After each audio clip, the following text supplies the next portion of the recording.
Baik, Assalamualaikum warahmatullahi wabarakatuh. Perkenalkan, nama saya Riantono dari Fakultas Kesehatan D3 Farmasi Universitas Muhammadiyah Gresik. Di sini saya akan mempresentasikan PPT tentang Ejaan Bahasa Indonesia dari bab 2. Untuk itu, saya akan melengkapi CPK 1 Bahasa Indonesia. Baik, langsung saja masuk ke materinya. Untuk yang pertama yaitu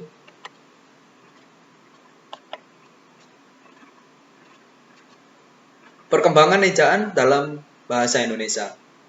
Ejaan dalam bahasa tulis di dalamnya berisi kaidah yang mengatur. Yang pertama yaitu bagaimana menambahkan lambang-lambang bunyi ujaran. Dan untuk yang kedua yaitu bagaimana hubungan antara lambang-lambang itu baik pemisahan atau penggabungan dalam suatu bahasa. Jadi secara teknis, ejaan yang dimaksud sebagai cara penulisan huruf, penulisan kata, penulisan kalimat, dan penulisan tanda-tanda baca atau punktuasi. Ejaan yang pernah dirumuskan untuk kepentingan tulis-menulis di Indonesia adalah sebagai berikut. Untuk yang pertama yaitu dari ejaan Van Ophuijsen.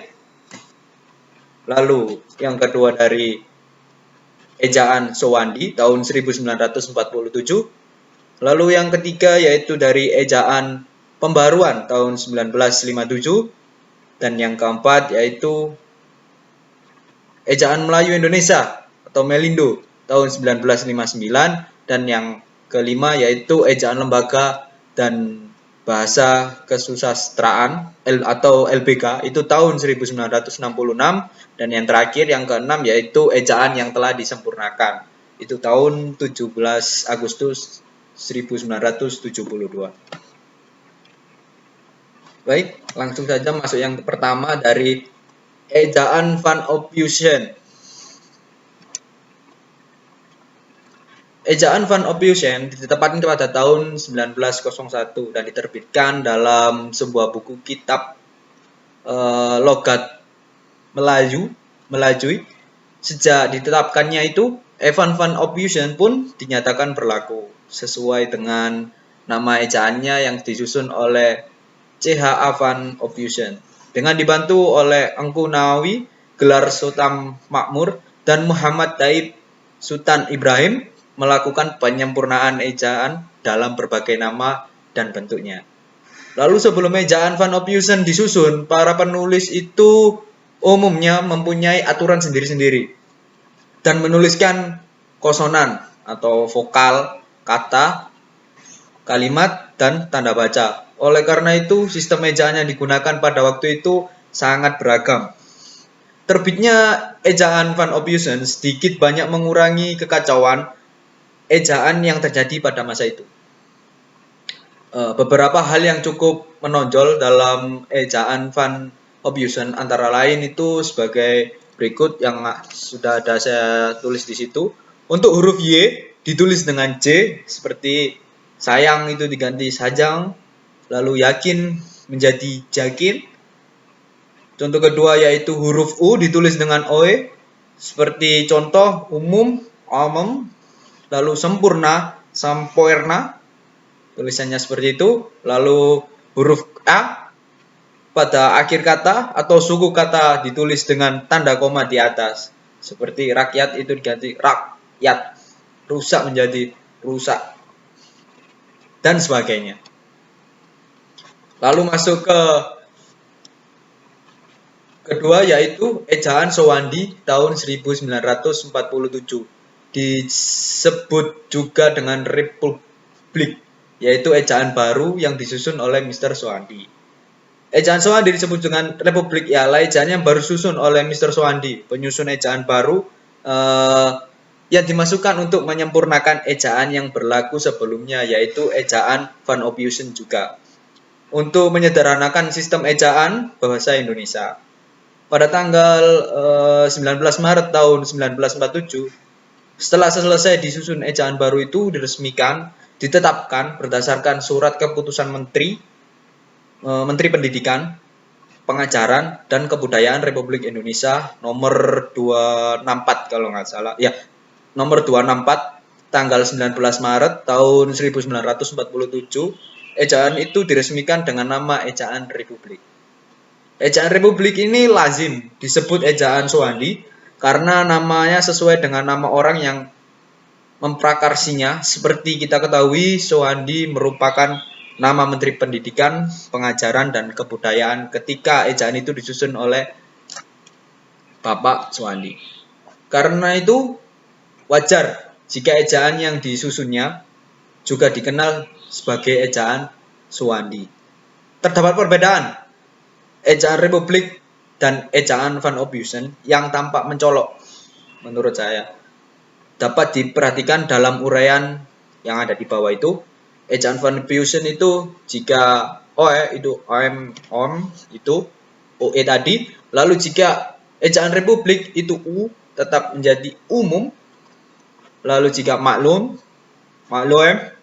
jika ejaan Republik K atau U, jadi maklum. Begitu.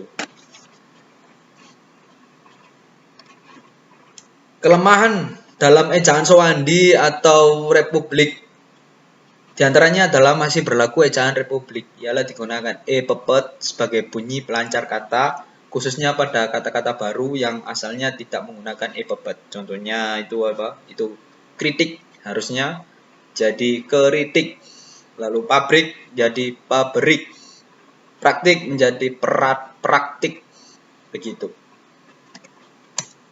Lalu yang ketiga, langsung saja masuk ke ejaan Melayu Indonesia atau Melindo di tahun 1959. Melindo ialah akronim dari Melayu Indonesia, merupakan ejaan yang disusun atas kerjasama antara pihak Indonesia, Slamet Muljana, dan pihak Persekutuan Tanah Melayu atau Malaysia, dipimpin oleh Syekh Nasir bin Ismail, yang tergabung dalam kerjasama bahasa Indonesia, bahasa Melayu, bahasa Indonesia tahun 1959. Berhasil merumuskan ejaan yaitu ejaan Melindo. Awalnya ejaan Melindo dimasukkan untuk menyeragamkan ejaan yang digunakan di dua negara tersebut. Namun pada masa itu terjadi ketentangan politik dan antara Indonesia dan Malaysia. Ejaan itu pun akhirnya gagal diresmikan sebagai akibat pemberlakuan ejaan itu tidak pernah diumumkan sampai sekarang. Lalu hal yang terdapat dalam konsep ejaan Melindo itu tidak jauh beda dengan ejaan pembaruan. Jadi karena ejaan itu sama-sama berusaha menyederhanakan ejaan yang menggunakan sistem formis. Hal ini berbeda dalam ejaan Melindo, gabungan konsonan TC seperti pada kata tinta diganti dengan C menjadi cinta. Juga gabungan konsonan ni seperti pada kata konsonan NJ, konsonan NJ seperti pada kata njonja diganti huruf NC yang sama sekali masih baru. Perubahan seperti contoh itu, dari perubahan TC, C, NJ menjadi nyonja. Contoh yang selanjutnya yaitu dari cinta menjadi cinta, diganti dengan NY atau nyonya. Lalu selanjutnya yaitu ejaan pembaruan. Ejaan pembaruan ini di tahun 1957. Ejaan pembaruan merupakan suatu yang direncanakan untuk memperbarui ejaan Republik, dibentuk pada tahun 19 Juli 1956. Konsep ejaan pembaruan dikenal dengan ejaan Prijono Katopo. Sebut nama yang diambil dari dua tokoh yang pernah mengintai panitia ejaan itu. Awalnya Profesor Prijono yang mengetuai panitia itu lalu menyerahkan kepemimpinannya kepada Katopo karena masa itu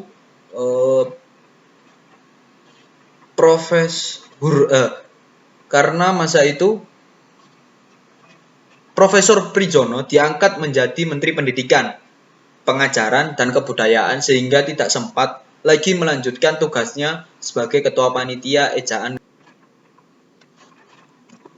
Hal-hal yang menarik dalam ejaan pembaruan adalah disederhanakan huruf-huruf yang berupa gabungan konsonan dengan huruf-huruf tunggal atau bersifat fonemis. Artinya setiap fonem dalam ejaan itu diusahakan hanya dilambangkan dengan satu huruf.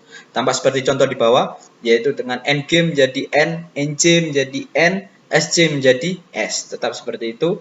Lalu penggunaan pada diphthong, yaitu santai menjadi santai, harimau menjadi harimau, ambiu, amboi menjadi amboye.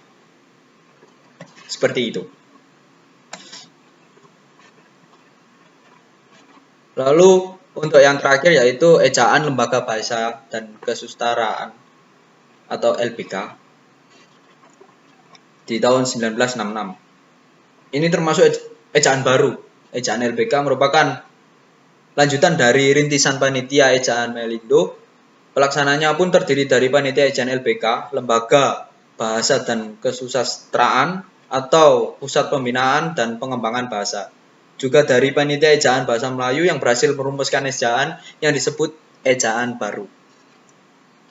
Namun lebih dikenal dari ejaan LBK, konsep ejaan ini disusun berdasarkan beberapa pertimbangan. Yang pertama itu pertimbangan teknis, yaitu pertimbangan yang menghendaki agar setiap fenom dilambangkan dengan satu huruf. Lalu yang kedua itu pertimbangan praktis, yaitu pertimbangan yang menghendaki agar perlambangan secara teknis itu disesuaikan dengan keperluan praktis seperti keadaan, percetakan, dan mesin tulis. Lalu yang ketiga yaitu pertimbangan ilmiah, yaitu pertimbangan yang menghendaki agar perlambangan itu mencerminkan studi yang mendalam mengenai kenyataan bahasa dan masyarakat pemakainya. Perubahan apakah yang terdapat dalam ejaan baru tersebut? Seperti contoh yang ada di bawah itu. Remaja menjadi remaja, jalan jadi jalan. Lalu yang terakhir yaitu ejaan yang disempurnakan.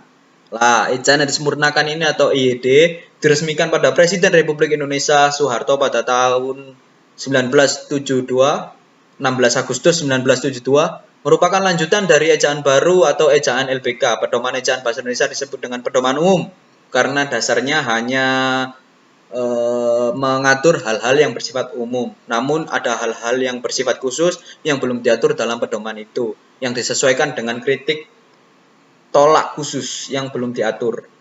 Kritik tolak pada pedoman umum, ejaan yang disempurnakan atau EYC, merupakan hasil penyempurnaan dari beberapa ejaan yang disusun sebelumnya, terutama ejaan Republik yang dipadukan pula dengan konsep-konsep ejaan pembaruan, ejaan Melindo atau ejaan baru. Hal yang terdapat pada EYD, perubahan huruf yang sudah tentukan seperti ini, dari ejaan lama sampai ke ejaan yang disempurnakan. Lalu masuk ke penulisan ejaan dan tanda baca. Jadi di sini ada konsepsi ejaan, yaitu ejaan adalah keseluruhan perlambangan bunyi bahasa, penggabungan dan pemisahan kata, penempatan tanda baca dalam tataan satu bahasa. Pengertian senada dengan KBBI tahun 2005. Ejaan adalah kaidah-kaidah yang menggambarkan bunyi-bunyi dalam membentuk huruf serta penggunaan tanda baca dalam tatanan wacana. Berdasarkan konsepsi ejaan tersebut, itu bahasanya ada yang membicarakan.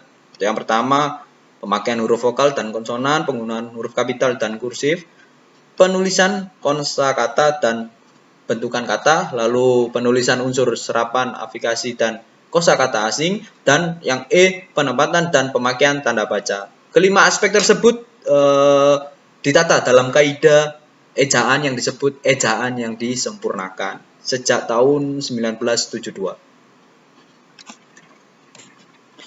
Lalu kaidah penempatan dalam penulisan. Dalam buku pedoman ejaan disempurnakan penulisan ejaan dan tanda baca diatur dalam kaidah masing-masing.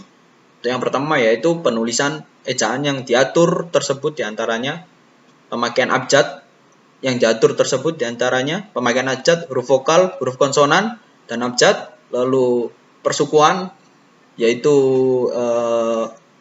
pemisahan suku kata, penulisan huruf besar, penulisan huruf miring, penulisan kata kasar, kata ulang, perimbunan gabungan kata, penulisan angka dan lambang bilangan, lalu penempatan tanda baca atau punktuasi yang diantaranya itu titik, koma, titik dua, titik koma, titik, tanda tanya, seru, kurang biasa, tanda hubung, tanda pisah, petik tunggal, petik ganda, kurung siku, dan lain-lainnya. Tanda baca di atas itu diaplikasikan dalam teks sesuai dengan kaidah yang berlaku secara resmi. Kaidah ejaan itu akan dilampirkan di buku pedoman EYD. Oh.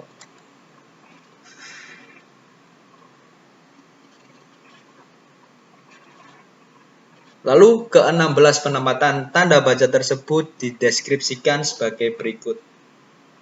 Dari buku pedoman EYJ. Di Pusat Bahasa tahun 2019, cetakan ke-30 halaman 15 sampai 19. Terima kasih. Mungkin itu saja dari saya. Kurang lebihnya mohon maaf. Wabillahi taufik wal hidayah. Wassalamualaikum warahmatullahi wabarakatuh.